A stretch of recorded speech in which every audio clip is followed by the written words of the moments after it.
Bună dimineața, prieteni! Doamne, de când n-am mai spus bună dimineața pe un vlog. Astăzi facem un 24 de ore glow up. Updatăm rutinele de skincare de dimineață, de seară, le facem pe toate, nu mai sărim pași. Vă arăt cum mai rezolv eu astăzi din lucruri, punem la punct anumite chestii, mai multe lucruri și eu zic că ar trebui să începem pentru că avem multe de făcut și n-are rost să o lungim. Așa ne prezentăm în momentul în care începem. Abia aștept să văd cum arătăm și la final. Și primul pas pe care l-am de făcut este să mă trezesc, pentru că mi este foarte somn și, bineînțeles, trebuie să intrăm în duș, ca apoi să facem repede skincare-ul de dimineață, pentru că n-am voie să mai sar peste el. Și e cel mai bine să-l facem după duș, pentru că porii sunt deschiși de la căldură, de la aburi și e cel mai potrivit să folosim atunci produsele, să curățăm tenul, să folosim produse și așa mai departe. Deci, hai în duș!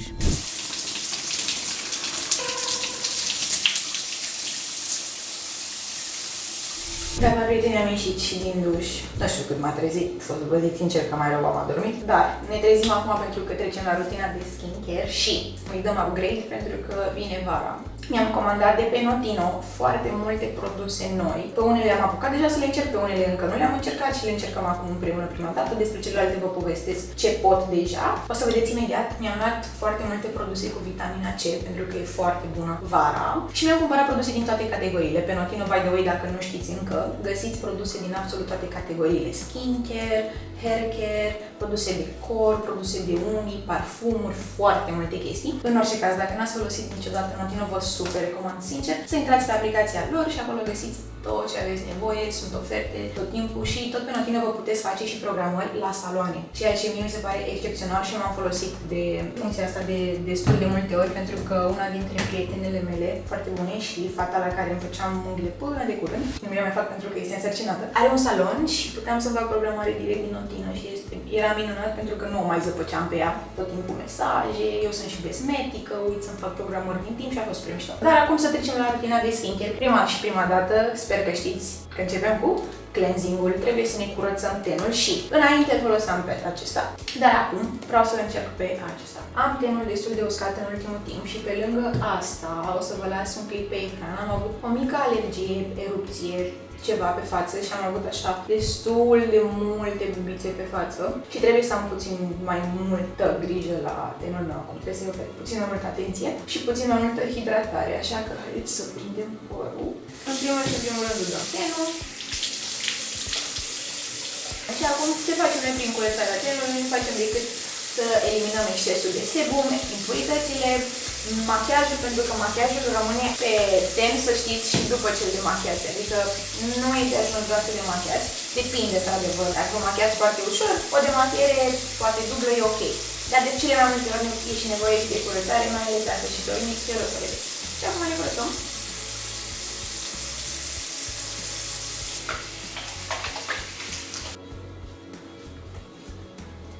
Aveți grijă când vă ștergeți pe față să nu frecați. Știu că instinctul cam ăsta e să începi să faci așa, să ștergi mai repede apa de pe tine. Dar nu frecați tenul niciodată, vă rog. Acesta este un produs nou pe care vreau acum să îl folosesc pentru prima dată. Este vorba despre un toner de la Garnier cu vitamina C.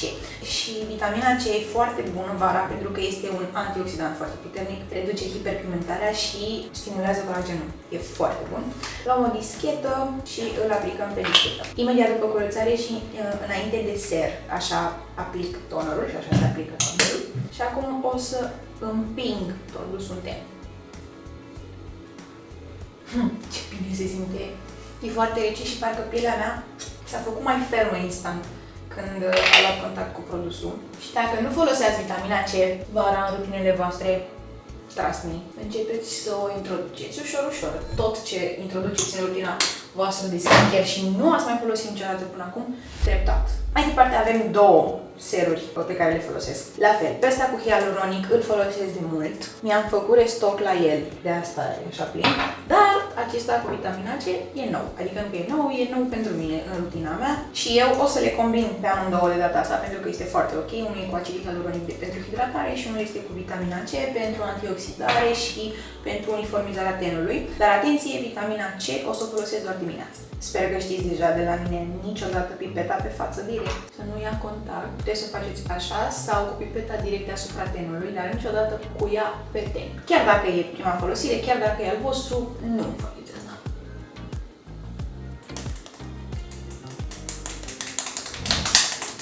Deci vă jur că partea asta e preferata mea dimineața pentru că mă trezește. Foreul, dar acum nu știu unde sunt. Dar nicio problemă, 100% găsesc pe rutină și îl comand bine repede. Poate până atunci mai găsesc și alte chestii. Nu. Am alte chestii pe care vreau să le comand neapărat. Dar după ce terminăm rutina și mâncăm puțin, intrăm și vă arăt. Și acum celălalt ser. Serul ăsta este, nu știu, dumnezeiesc, transmit. Este și foarte gros, nu știu dacă îl vedeți, ceea ce e foarte bine. Dar da, este hidratant, este chiar, își face treaba și la un preț accesibil. Le masăm în piele, conturăm puțin fața, pornim sângele, cum s-ar spune. Asta practic avem încărcat. Are încărcat mie până deoparte. Mai departe trecem la crema de ochi. Și după cum vedeți, am făcut switch aproape total pe gama de vitamina C de la Garnier, pentru că vară, soare și ne dăm o cremuța de ochi care vine cu aplicator. Vă zic sincer, iubesc când vine crema cu aplicator de ăsta deja, pentru că altfel I don't get it. Și ce fac eu e că acum, pentru că nu mai storc, așa o și aplic, adică o întind acum pe piele cu aplicatorul fără să mai storc recipientul ca să mai iasă produs, pur și simplu vin și masez crema în piele pe cât posibil fără degetul meu. Nu mă întrebați de ce, nu e un motiv anume, nu e greșit în niciun fel să te dai cu degetul, bineînțeles, dar îmi place mie, mi se pare că e și puțin rece aplicatorul, că își face un pic mai bine treaba, că am masat zona aia, nu știu, și acum vin odată, fac așa, să uniformizez. Și gata. Am o întrebare și chiar vă rog să-mi lăsați în comentarii sau mai multe întrebări pentru voi astăzi. Voi vă aplicați crema de ochi și deasupra? Eu doar duc din produs până sus, când mai rămâne puțin. N-am știut niciodată dacă trebuie să pun și aici sau nu. Și mai departe trecem, bineînțeles, la crema de față. Și la fel crema de față, la fel ca și serumul cu hialuronic, le am de mai mult timp, le folosesc de mai mult timp și este foarte bună, accesibilă, nu-mi îngrașă tenul, ceea ce este minunat, doar mi hidratează foarte mult, pentru că eu am tenul normal, dar am zone uscate. Cu cât mai multă hidratare în toate produsele, cu atât mai bine. Bun, și ultimul pas din rutina de dimineață, ca să mergem să ne continuăm treaba, ar fi fost SPF-ul. Dar am cumpărat ceva pe care aș vrea să-l încerc. Și anume, aceste Bronzing Drops. N-am încercat niciodată, ok? Niciodată. Tenul meu este ușor palid de mult timp. Pentru că folosesc SPF aproape zilnic, ceea ce este foarte bine, doar că am tenul mai palid decât restul corpului de foarte multe ori și, din câte am înțeles, serul ăsta este un autobronzant pentru față. Dar nu este el. Se presupune că un 3, 4, 5 picături și le aplic pe ten. Și cu timpul se presupune că el o să mă bronzeze. Ultimul pas, ne dăm cu SPF. Eu acum o să-l folosesc pe ăsta, oare de ce? Pentru că are vitamina C și pentru că este mist over makeup. Eu pe ăsta folosesc și în mod normal, dar varianta fără vitamina C. Pentru că pot să-l dau oricând pe față. Îmi place mai mult faptul că e spray și nu cremă. Și pentru că pot să-l iau cu mine peste tot, pot să-l dau peste machiaj, fără machiaj nu contează, îl iau și îl dau tot timpul. Și asta a fost tot cu rutina de skincare de dimineață. Mergem repede să mâncăm, să bem cafeaua și trecem la următoarele lucruri pe care le avem de rezolvat. O să intrăm puțin pe laptop, avem niște mail-uri.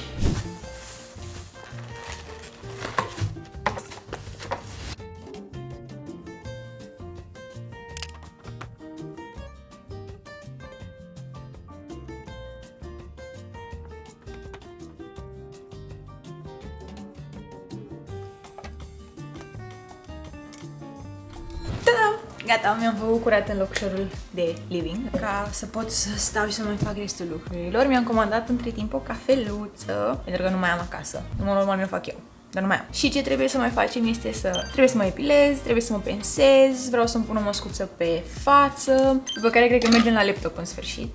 Și apoi eu o să mă apuc de un lucru pe care voi mi-l tot spuneți să-l fac. Și anume, să fac biblioteca. Și o să mă apuc astăzi de ea, pentru că face parte din acest glow-up al meu, pentru că îmi stă pe creier acolo locul ăla când nu e gata încă. Doar că nu o să facem pe vlogul ăsta, pentru că ar dura mult prea mult și îmi e prea drag, așa că vreau să fie un vlog total separat, mai ales la cât de mult a fost așteptat și de către voi și așa mai departe. Merită un vlog de sine stătător și o să vedem pe partea aia acolo. Dar da, după aia trebuie să mă apuc și de asta. Între timp, trebuie să mă epilez pe față și urăsc din tot sufletul fetelor, aș vrea din suflet să-mi spuneți și mie despre epilarea definitivă la față. Ce părere aveți? Dacă ați încercat-o, dacă o recomandați, dacă nu. Pentru că eu îmi doresc de foarte mult timp să fac asta, pentru că nu mai suport procesul ăsta, nu-l mai suport. Dar, în același timp, când mă gândesc că trebuie să mă rad cu lama pentru epilarea definitivă, mi-e frică, mi-e foarte frică. Și nu am nicio prietenă care să și făcut, tocmai pentru că avem cam aceleași frici. Nu știu, și nu pot să-mi spună nimeni, nu recomand, n-am vorbit cu nimeni despre asta și dacă ați făcut-o, vă rog din suflet să-mi spuneți, vă rog din suflet pentru că nu mai suport. Cred că fac chestia asta, nu știu, de 3-4 ori pe săptămână, nu mai pot. Pensatul la fel și la sprâncene mă gândeam la o epilare definitivă, măcar pe formă. Bine, deși aici, hai că mai bagi lama aia mică, e cam același lucru. Doar că na, cumva laser pe față, nu știu, tot adunat, toate gândurile, mi se pare cumva că ceva nu e în regulă, nu e bine și că n-ar trebui, dar îmi foarte doresc. Între timp, aș vrea să vă povestesc un pic despre lucrurile la care am lucrat eu foarte mult timp până acum. Și să vă povestesc ce înseamnă să încerci să începi un business. Nu sunt eu cea mai în măsură să avem discuții foarte ample, să vă dau niște informații foarte serioase, foarte corecte, pentru că nu. Eu sunt o fetiță care a încercat să facă ceva și le-a luat pe toate de la zero, nu știu bine cu business-urile, așa că dacă, de exemplu, nu ați văzut episodul de podcast al Dilincăi, la o bârfă cu mine, foarte frumos episod, îmi place foarte mult, by the way. Dacă nu l-ați văzut, chiar vă recomand, Ilinca este o scumpă și episodul chiar a ieșit super drăguț pentru că am vorbit foarte multe chestii acolo, pe care nu le-am mai vorbit până acum. Și v-am povestit acolo, în episodul respectiv, despre două branduri pe care încerc să le pun pe picioare, care ulterior ele s-au și materializat, adică s-au transformat aproape în realitate, doar că m-am lovit din nou de niște probleme și acum stagnăm. Dar cumva m-am obișnuit pentru că, vă zic sincer, dacă vreți să vă apucați de un business, pregătiți-vă să vă loviți de foarte multe chestii. Pregătiți-vă psihic de chestia asta pentru că se va întâmpla indiferent care e domeniul pe care încercați să vă creați ceva, așa se întâmplă când vrei să pui pe picioare un lucru, te lovești de tot felul de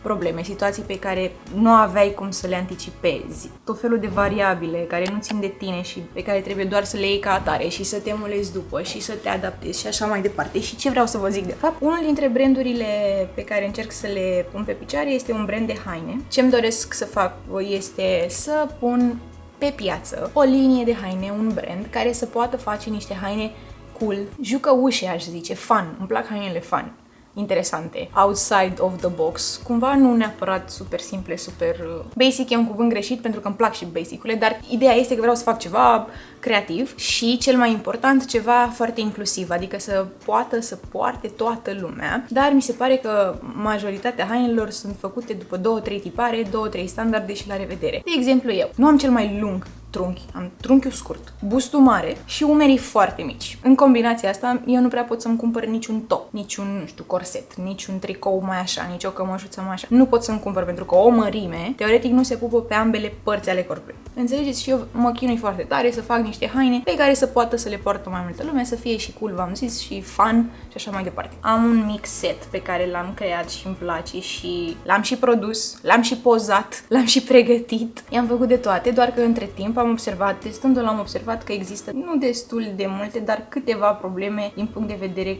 calitativ. Între timp am rămas și fără atelier, pentru că am vrut să le întorc la atelier ca să mai adăugăm niște cusături, să mai adăugăm niște dublaje, să mai facem niște chestii încât să fie totul foarte safe, să-mi stea mie bine pe creier, dar între timp am rămas fără atelier și acum trebuie să găsesc alt atelier, să văd ce pot să mai fac la hainele respective, dacă pot să le mai fac ceva, pentru că există varianta să nu mai am cum să le fac nimic, pentru că nu sunt croitoreasă, nu știu sigur, și s-ar putea să nu mai pot să le fac nimic și ele să fie așa cu problemele pe care le au, pentru că au niște probleme, se rup la o cusătură anume, se întâmplă ceva. Eu acum stau cu hainele efectiv în depozit, cu cutiile, cu pozele pe site, cu site-ul ridicat, eu stau cu aproape tot gata, însă îmi lipsește chestia asta pentru că nu sunt mulțumită complet de calitatea hainelor și automat eu nu vreau să vă dau niciodată ceva care mie nu-mi place sau pe care nu sunt convinsă și așa mai departe. Nu există varianta asta. Dați să vă arăt și un update. Nu se vede nimic, nu?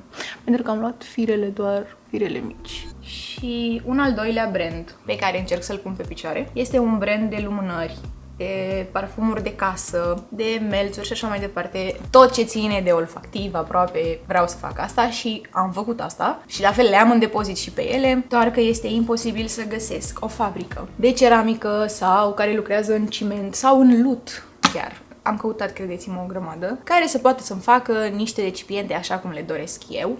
Am lucrat cu mai multe mostre deja, am lucrat cu mai multe matrițe deja, nu prea ne potrivim și nu iese ce-mi doresc eu și la fel, decât să pun pe piață ceva ce nu-mi place și nu a fost ideea cu care am pornit, n-are sens. Dacă știți voi pe cineva care lucrează în ceramică, lut sau ciment, let me know, please. Cu asta îmi omor creierii în ultimul timp constant și sper doar ca foarte curând să ajungă și la voi produsele, să fie totul gata, să găsesc atelier, să găsesc fabrică și să le dăm drumul. Ok, m-am pensat și între timp nu pot să duc că mor. Am găsit astea între timp, nu știu de la ce brand sunt pentru că erau un ceva ambalaj no name pentru că erau scoase din cutie. Vreau să-mi pun repede și niște patch-uri sub ochi și apoi vreau și o stăm și cu o mască pe față.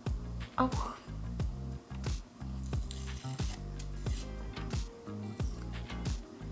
Și acum pot să-mi pun măscuța. Da, cafeaua mea, care am comandat acum 3 ore. Ca să înțelegeți ce s-a întâmplat. Comanda mea a fost anulată. Și acum cred că punem măscuțele și ne facem treaba pe laptop și suntem de 2 ori productivi. Let's go! Bine ați venit la mine la birou, prieteni. Excesul pe pleape. As always. Bun, și acum avem astea la ochișori și putem să ne facem treaba la laptop liniștiți. Mi-am făcut aici listuță cu ce am de făcut. Știu că e foarte weird, cumva, că folosesc și scris și laptop, dar așa sunt obișnuită. Între timp a venit și cafeluța. 15 ore mai târziu. Și acum, primul lucru pe listă, să fac un mail de retur la o comandă de niște haine pe care mi le-am luat și care nu-mi vin bine, bineînțeles, sunt de pe Scaffers. Și un plover nu-mi vine bine deloc, ia să vedem.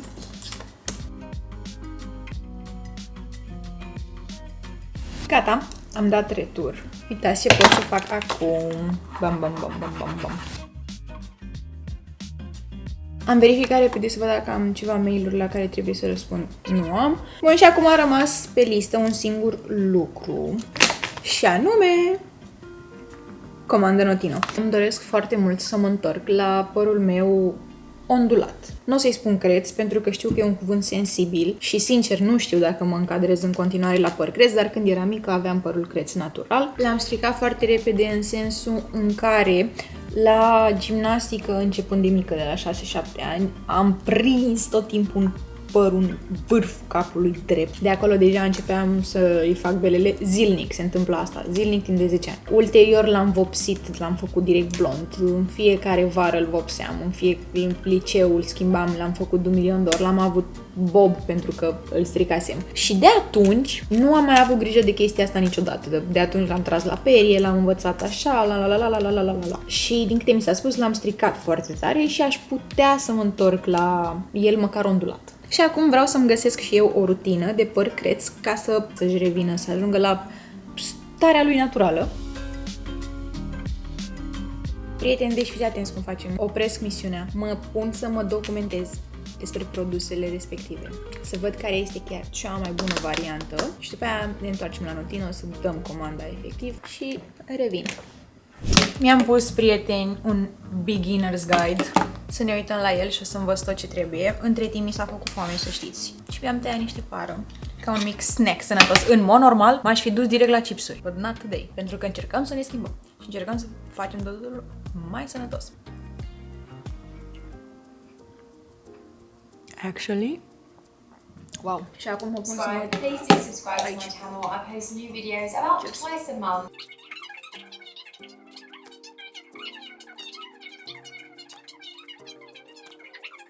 Gata, prieteni, s-a făcut research-ul. Chiar am înțeles cât de cât așa cum stă treaba cu toate produsele astea pentru curly hair. M-am interesat un pic și cam ce aș avea eu nevoie în funcție de ce păr știu că am, cum se așează, mă rog, pentru wavy hair. Și acum știu ce produse am nevoie, am intrat pe Notino, hai să vedem dacă le găsim pe absolut toate. Prima dată o să-l cumpăr pe ăsta pentru că este un șampon hidratant fără sulfanți. Asta am înțeles că este foarte important și pentru părul deteriorat. Bun, îl adăugăm în coș. Continuă cumpărăturile. Mai departe, ce balsam mi-am notat eu aici? L-avem și pe asta. Amazing! Leave-in acum. Mai departe trebuie cremă de bucle. Incredibil! Până acum am găsit absolut tot pe Notino. Să o iau la 40 de ml, să o testez, să iau direct la 200. Da, hai să iau o mică să o testez și vedem după aia. Continuă cumpărăturile, deci până acum am găsit tot. E acum cremă pentru bucle, ia să vedem. Mergem direct la brand aici să căutăm. Defining Cream, asta e. Nice! O luăm tot așa la 60 de ml pentru că testăm. Continuă cumpărăturile, deci până acum am găsit tot. Sunt produse pe care le foloseau persoane pe YouTube care au părul teoretic cât de cât apropiat cu ce știu eu că am. Înțelegeți ce zic? Și m-am uitat la mai multe, am văzut fiecare ce a folosit, fiecare ce a zis despre fiecare produs ce și mi le-am făcut așa repede. Mi s-ar potrivi mie și până acum am găsit absolut tot. Trecem la gel. Continuă cumpărăturile. Mască de păr mai trebuie, dar am o grămadă în casă și astea sunt doar pentru hidratare, neapărat pentru părul creț. Bun, și acum am notat și ce accesorii am nevoie și am terminat cu produsele, trecem la accesorii. Îmi trebuie un long tail și pe care îl vrem, că sunt o grămadă. Îl vreau pe ăsta roz că e roz? Sau îl vreau pe ăsta roz că e roz? Bun, deci o să iau odată ăsta pentru că are dinții mai mari. Bun, și am găsit chestia asta aici pe care o vreau neapărat. Nu era pe listă, dar o caut de foarte mult timp, e pentru baby hairs. Și mai îmi trebuie o bonetă din satin, că despre asta vă ziceam că ar fi fost foarte bună și în viața mea până acum, pentru că atunci când dormi, părul trebuie să-l ții cumva și pe el, săracul. Și eu îl distrug atunci când dorm, mai ales tipul ăsta de păr, cum am eu predispus la frizz. Am găsit. Pentru că am achiziționat de 140 de lei produse din Notino Collection, primesc cadou un set de 3 elastice de mătase pentru păr. Amazing! Am și un cod de reducere pe care trebuie să cobor ca să-l aduc, pentru că data trecută la comanda pe care am dat-o și cu produsele de ten și ce mi-am mai luat eu, am primit și un cod de reducere de la ei. Trebuie să mă duc să-l iau. Și aici am și codul de reducere, care spune în felul următor: descărcați aplicația Notino, unde găsiți reduceri exclusive și oferte speciale. Ce-i drept, și eu sunt tot timpul pe aplicație. Nu intru niciodată pe desktop, acum am intrat așa că am vrut să vedeți și voi, dar o să intru repede pe telefon ca să pot să-mi folosesc și codul de reducere și să-mi intre și toate punctele pentru că am contul deja acolo și tot. Și plasăm comanda și gata. Ok, prieteni, am uitat să vă mai anunț, dar am dat în duș. Am intrat în dușul ăla, everything shower, dușul cu stau aici puțin din urmă, tot pe acum. Dar începem cu capul, o să mă scol pe cap și cam care nu e nevoie să mă scol pe cap. E pentru damage hair. Deci primul pas, șamponăm. Spun după șampon, balsam și pe tot să stau cu... Da, folosesc foarte mult balsam. Și acum îl lăsăm să stea 10 minute cât facem noi restul. Mai departe am scrubul ăsta, care vreau să vă zic că miroase demențial, miroase caramel și popcorn. Și am o mănușă care o să iau produs, să se aplic pe pielea liberă și vă arăt. Atât mănușa, cât și scrubul și toate produsele pe care să le vedeți sunt de pe Notino.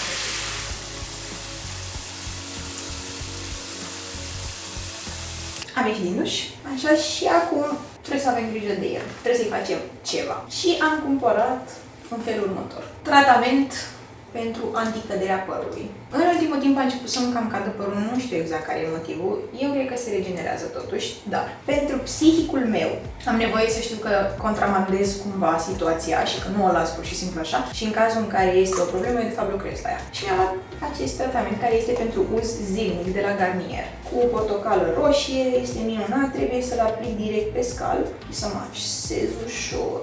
Ta-dam, ta-dam, ta-dam, ta-dam. Zic să vorbim despre cărți, nu? Vă văd mesajele, să știți. Am văzut cerințele voastre, rugămințile voastre și credeți-mă că și eu îmi doresc să fac asta, doar că nu mă refer la content cu cărți, cu și despre cărți, mai mult content. Dintr-un motiv sau altul, tot hobby-ul ăsta cu cititul și toată pasiunea asta, pentru mine asta este o pasiune. Este o plăcere de nedescris cumva.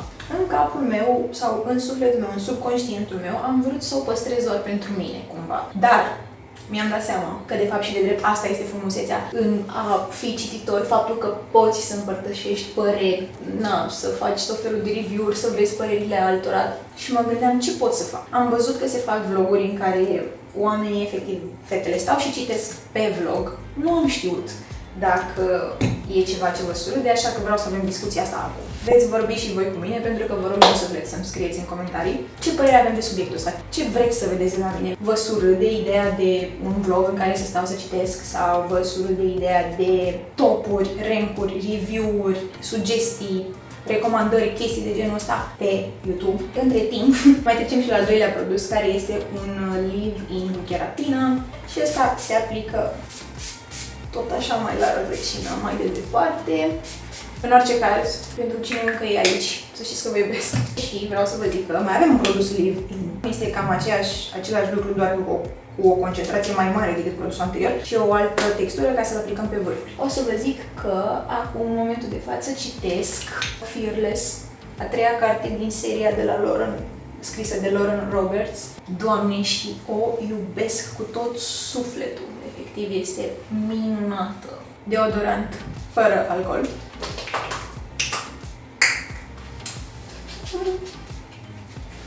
Am crema de corp. Știți cremele care sunt lipicioase în sensul bun? Înțelege cineva ce vreau să zic, oare? Pare că e lipicioasă, o simțire, dar nu e lipicioasă. Convinsă că cineva m-a înțeles. Sper. Un cremă pe tot corpul. Trecem la rutina de skincare de seară.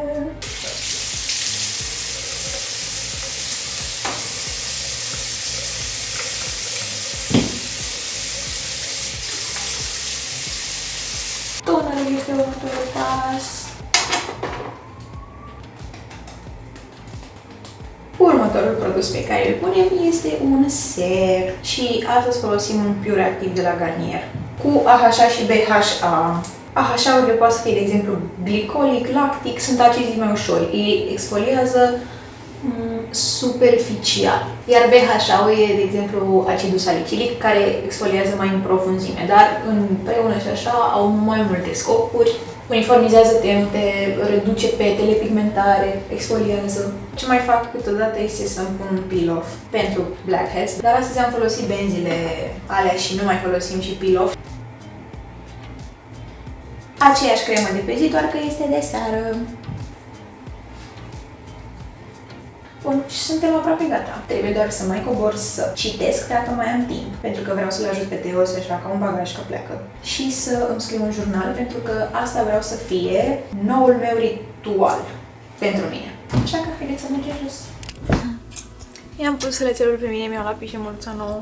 Am uitat să testez parfumurile astea pentru că vreau să văd pe care îl comand. Este un Discovery set de la Lattafa. O să dau pe diferite părți ale corpului, că am doar 2 mâini. Trebuie să vezi cum se așează pe pH-ul tău. Chiar dacă în sticluță miroase divin, sincer. Miroase ușor bărbătesc, dar foarte, foarte bine. Miroase pământesc dulce așa. Mai departe, următorul are ca top note lapte și scorțișoară. Și ca note de bază are vanila, musk și tonka bean. Ce bine miroase asta! Zisea mirosindu-și genunchiul.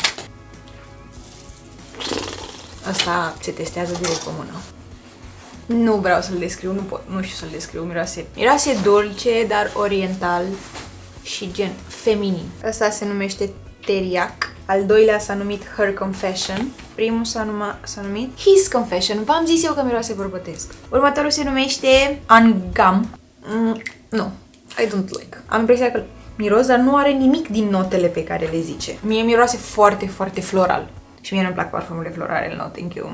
Trecem mai departe, următorul se numește Ajaib Dubai. Ce bine că am făcut-o și... Ăsta cred că e preferatul meu. Ăsta și cu ăsta. Adică Ajaib ăsta Dubai și Teriac. Bune rău de tot, bune rău de tot. Și ultimul se numește Al Nashama, cred. it's a no-no for me, pentru că la fel foarte floral și nu-mi place. Deci da, cred că o să le comand sincer pe amândouă în varianta full size, să le avem. Dar oricum pe Notino să știți că găsiți mult mai multe Discovery Set Box de genul ăsta de la mai multe branduri sau chiar au cei de la Notino niște Discovery Box făcute cu mai multe branduri. Deci dacă vreți să descoperiți parfumuri, eu zic că this is the way to go, pentru că eu dacă aș fi comandat din prima un parfum așa cum am vrut să fac, nu cred că făceam bine. Dar da, acum știu. Am ajuns și la finalul vlogului, prieteni, la finalul zilei, în sfârșit. Aprindem o lumânare. Asta este acel sneak peek de care vă ziceam și v-am promis că poate îl scot din depărat. Asta este unul dintre ele. Și am pus-o acolo lângă mine să fie. Mi-am luat carnețelul să începem să scriem un pic în jurnal, începând cu ziua asta așa de rebirth, ca să zic așa. Cred că n-am mai scris, drag, jurnalule din clasa a 5-a. Tocmai am avut un flashback.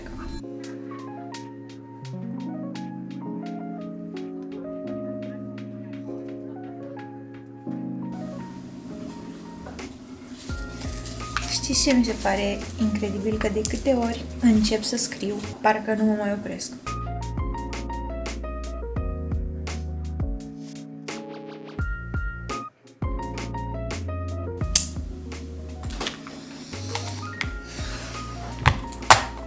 Cam asta a fost tot, prieteni. Nu uitați că absolut toate produsele și tot ce am folosit astăzi găsiți pe Notino. Vă super recomand să vă descărcați aplicația, pentru că acolo găsiți tot timpul mult mai multe oferte, mult mai multe reduceri, mult mai multe cadouri și mini-campanii și pe lângă asta v-am zis și de funcția de programări la saloane, care este minunată. Dacă mai aveți și alte întrebări, vă aștept în comentarii. Eu vă mulțumesc din suflet că ați stat cu mine până acum. Sper că v-am răspuns și eu deja la multe dintre întrebările pe care le aveați. V-am zis că mă bucur sincer foarte mult că am mai vorbit și noi și ne vedem cu vlogul următor să vedeți cum a ieșit și biblioteca. Vă pup tare, tare de tot!